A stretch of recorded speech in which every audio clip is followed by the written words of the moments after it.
Hello friends, வணக்கம்.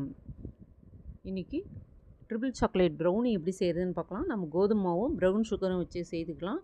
நல்லா ஃபஜ்ஜாக வருங்க ப்ரௌனி. டேஸ்ட்டு கூட அருமையாக இருக்கும். நான் கிராம் மெஷர்மெண்ட்லேயும் சொல்கிறேன், அதே போல் கப் மெஷர்மெண்ட்லேயும் சொல்லிடுறேன். 100 கிராம் கோதுமை மாவு எடுத்துக்கிறேன். அதை அப்படியே 250 ml கப்பில் போட்டு அளந்துக்கலாம். ஒரு 3/4 கப்பு வருங்க. அப்படியே ஒரு ஜல்லடியில் போட்டு வச்சுக்கலாம். இப்போ கொக்கோ பவுடரும் அளந்து எடுத்துக்கலாம்.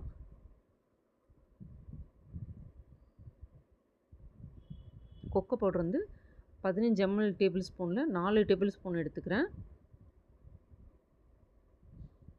4 டேபிள் ஸ்பூன் போட்டுக்கலாங்க. ஒயிட் சுகரும் சேர்த்த போகிறதில்ல, மைதாவும் சேர்த்த போகிறது இல்லைங்க. நல்லா ஹெல்த்தியாக இருக்கும் இந்த ப்ரௌனி. டேஸ்ட்டு கூட ரொம்ப சூப்பராக இருக்குங்க. இந்த ரெசிபி உங்களுக்கு பிடிச்சிருந்தா லைக் பண்ணுங்கள், ஷேர் பண்ணுங்கள், சப்ஸ்கிரைப் பண்ணுங்கள். 24 கிராம் வந்திருக்கு கொக்கோ பவுட்ரு. அதையும் எடுத்து அப்படியே போட்டுக்கலாம் ஜலிக்கிறதுக்கு. பேக்கிங் சோடா போட போகிறது கிடையாது, பேக்கிங் பவுட்ரு மட்டும்தான் போடுறோம். பேக்கிங் பவுட்ரு 1/2 டீஸ்பூன் போட்டுக்கலாம் போதும். 1/2 டீஸ்பூன் பேக்கிங் பவுடர். நல்லா ஜலிச்சிக்கலாம். நம்ம கேக்குக்காகட்டும் ப்ரௌனிக்காகட்டும் இந்த மாதிரி நல்லா ஜலிக்கும் போது அந்த கொக்கோ பவுட்ரு பேக்கிங் பவுடர் எல்லாமே நல்லா கலக்கும். ஒரு இடத்துல இல்லாமல் எல்லா பக்கமும் கலந்து வரும்போது நல்லா பொங்கி வரும். ப்ரௌன் சுகர் எடுத்திருக்கேன், அதுவுமே அளந்துக்கலாம். நான் இந்த ப்ரௌனிக்கு ஃபுல்லாகவே ப்ரௌன் சுகர் தான் உபயோகப்படுத்துகிறேன். உங்களுக்கு ஒயிட் சுகர் பாதி ப்ரௌன் சுகர் பாதி வேணாலும் ஷேர் பண்ணி போட்டுக்கலாம். 100 கிராம் ப்ரௌன் சுகர் நான் அரைச்சி எடுத்துகிட்டு வந்துட்டேன். 250 ml கப்பில் அளந்து காமிக்கிறேன் பாருங்கள். ஒரு கப்போட கொஞ்சம் கம்மியாக வருது. ஒரு 2 ஸ்பூன் கம்மியாக இருக்கும். அதுவுமே நல்லா ஜலிச்சு எடுத்து வச்சுக்கலாம். சுகரில் 1, 2 இந்த மாதிரி இருக்குங்க. இது இல்லாமல் நம்ம நல்லா நைஸாக ஜலிச்சிக்கலாம், அப்போ தான் நல்லாயிருக்கும். நான் டார்க் சாக்லேட் 100 கிராம் எடுத்துக்கிறேன். முதல்ல நம்ம ப்ரௌனிக்கு தேவையான பொருளெல்லாம் ரெடி பண்ணி வச்சிடலாங்க. அதுக்கப்புறம் நம்ம செய்கிறது ஈஸியாக இருக்கும். நான் முதல்ல தேவையான பொருள் எல்லாமே காமிச்சிடுறேன். 100 கிராம் டார்க் சாக்லேட் எடுத்து அதை கட் பண்ணிக்கலாம். நம்ம ஃப்ரிட்ஜில் முதல்ல எடுத்து வச்சிடணுங்க. சாக்லேட் ஒரு 2 மணி நேரத்துக்கு முன்னாடி வெளியே எடுத்து வச்சிடலாம். இல்லை கட் பண்ணுறதுக்கு கொஞ்சம் கஷ்டமாக இருக்கும். அதே போல் மெல்ட் ஆகிறதுக்கும் லேட்டாக இருக்கும். டார்க் சாக்லேட்டும் பாருங்கள், கப்பில் அளந்து காமிச்சிடறோம். ஒரு 3/4 கப் அளவுக்கு வருது. இது அப்படியே ஒரு பவுலில் போட்டு வச்சிடலாம். மறுபடியும் சாக்லேட் எடுத்துக்கிறேன். மேலே டாப்பிங் வைக்கிறதுக்காக இந்த சாக்லேட்ஸ் எடுக்கிறேங்க. இது டார்க் சாக்லேட் எடுத்துக்கிறேன். இப்போ மில்க் சாக்லேட் எடுத்துக்கலாம். அதே போல் ஒயிட் சாக்லேட்டும் எடுத்துக்கலாம். நம்ம செய்கிறதுனால நம்ம விருப்பங்க, நம்ம டேஸ்ட்டுக்கு தகுந்த மாதிரி நம்ம செய்துக்கலாம். நம்ம வீட்டில் பர்த்டே வந்தால் நம்ம கடையிலையே வாங்காமல் வீட்லேயே இந்த மாதிரி செய்துக்கிட்டோம்னா ஹெல்த்தியாகவும் இருக்கும், டேஸ்ட்டும் அருமையாக இருக்குங்க. மறுபடியும் டார்க் சாக்லேட்டே கொஞ்சம் வச்சுக்கிறேன். மொத்தமாக 100 கிராம் சாக்லேட் எடுத்திருக்கேன். அப்படியே இந்த மாதிரி குட்டி குட்டி பீசஸாக கட் பண்ணிக்கலாம். கட் பண்ண பீசஸ்லாம் மாவுலேயே போட்டு ஒரு வாட்டி ஜலிச்சு வச்சுக்கணுங்க. நம்ம ஜலிக்கிறதுனால இந்த சாக்லேட்லாம் ப்ரௌனியில் அடியில் தங்காமல் எல்லாமே நடுமத்திலேயே இருக்கும். சில சமயம் இந்த சாக்லேட்ஸ்லாம் அடியில் போய் தங்கிடும் பாருங்கள். சாக்லேட் சிப் போட்டிங்கன்னா கூட அடியில் போயிடும். அடியில் போகாமல் இருக்கிறதுக்காக இந்த மாதிரி நம்ம ஜலிச்சுக்கிட்டோம்னா அப்படி மேலாக இருக்கும், நடுமத்தியில் இருக்கும். மேலே இல்லாமல் கீழே இல்லாமல் நடுமத்தியில் இருக்கும். இந்த மாதிரி ஜலிச்சு எடுத்து வச்சிடலாம்.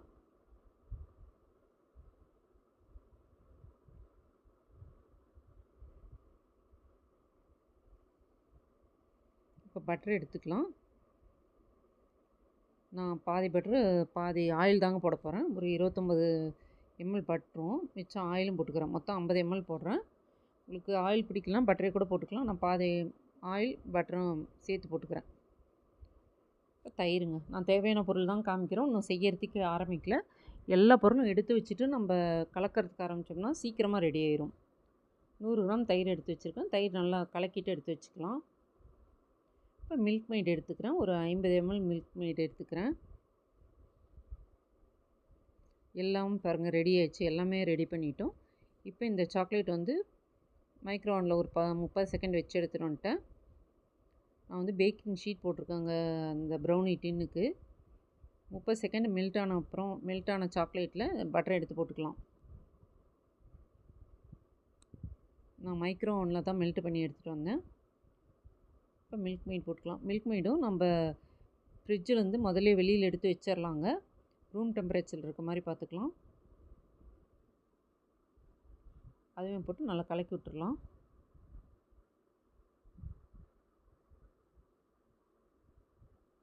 இந்த பேட்டரி இப்படியே வச்சுட்டு தயிரும் சர்க்கரையும் தனியாக கலக்கி இதில் போட்டுக்கலாங்க. நான் இதிலேயே போட்டு போகிறேன். இப்போ சர்க்கரை போட்டேங்க. இப்படியே சர்க்கரை போட்டோம்னா கொஞ்சம் கெட்டிமாயிரும். நம்ம இந்த சாக்லேட் அப்படியே தனியாக வச்சுட்டு சர்க்கரையும் தயிரும் கலக்கி கூட போட்டுக்கலாம். இந்த மாதிரி கலக்கும் போது பாருங்கள், சர்க்கரை போடும்போது கெட்டிமாக இருந்துச்சு, அப்புறம் கொஞ்சம் கொஞ்சமாக கரைஞ்சி வரும். சர்க்கரை போட்டனாலும் கொஞ்சம் மெல்ட் ஆகும். இதிலே தயிர் போட்டோன்னா கொஞ்சம் சட்டுன்னு வேலை முடிஞ்சிருங்க. அதனால தயிர் இதிலே நான் போட்டு நல்லா கலக்கி விட்டுறேன். தயிர் போட்டு நல்லா கலக்கினோம்னா நம்மளுக்கு நல்லா கரெக்டான இதுக்கு வந்துடும். 2 பிஞ்ச் உப்பு போட்டுக்கிறேங்க. வெண்ணிலா எசன்ஸ் 1 டீஸ்பூன் போட்டுக்கலாம். எல்லாமே நல்லா கலக்கி விட்டுக்கலாம். இப்போ நம்ம ஜலிச்சு வச்சுருக்க மாவை ஒரு 2 தடவை 3 தடவையாக ஷேர் பண்ணி போட்டுக்கலாம்.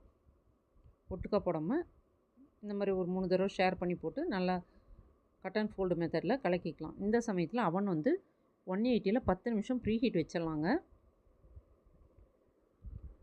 பேட்ரு கொஞ்சம் திக்காக இருக்கனால நான் பால் கொஞ்சம் வெதுவெதுப்பான பால் எடுத்துகிட்டு வந்துடுறேன்.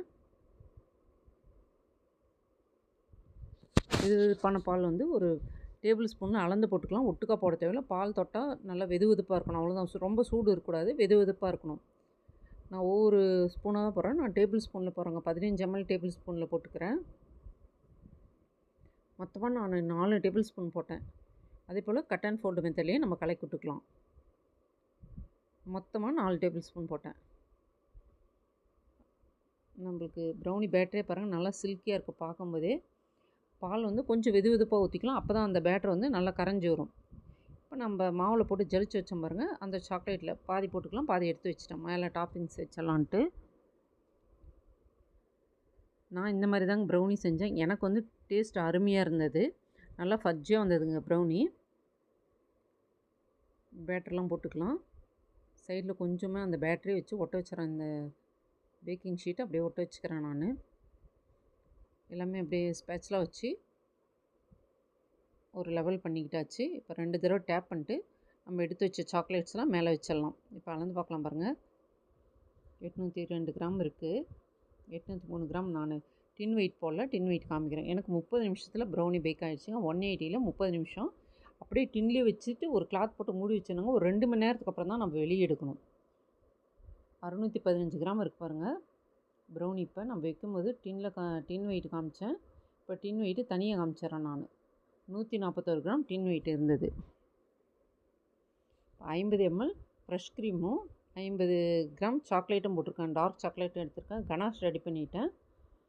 க்ரீமும் சாக்லேட்டும் போட்டு மைக்ரோவனில் ஒரு 30 செகண்ட் வச்சு மெல்ட் பண்ணி எடுத்துன்னு வந்துட்டேங்க. ஒரு கொஞ்ச நேரம் ஆறின அப்புறம் தான் நான் பைப்பிங் பேக்கில் போடுறேன். ரொம்ப ஆறல, வெளியிலே வச்சுருந்தேன், ஃப்ரிட்ஜில் வைக்க கிடையாது. நல்லா கலக்கிட்டு வெளியில் வச்சு கொஞ்சம் ஆறின அப்புறம் தான் மேலாக எடுத்து பைப்பிங் பேக்கில் போட்டு மேலாக இந்த மாதிரி கனாஷ் போட்டுக்கிட்டேன். கேக் பாருங்கள் சூப்பராக ரெடி ஆகிடுச்சு. இந்த கேக் கட் பண்ணுற வீடியோலாம் போடலைங்க. வீடியோ இப்போவே ரொம்ப லாங் ஆகிடுச்சு. தேங்க்யூ.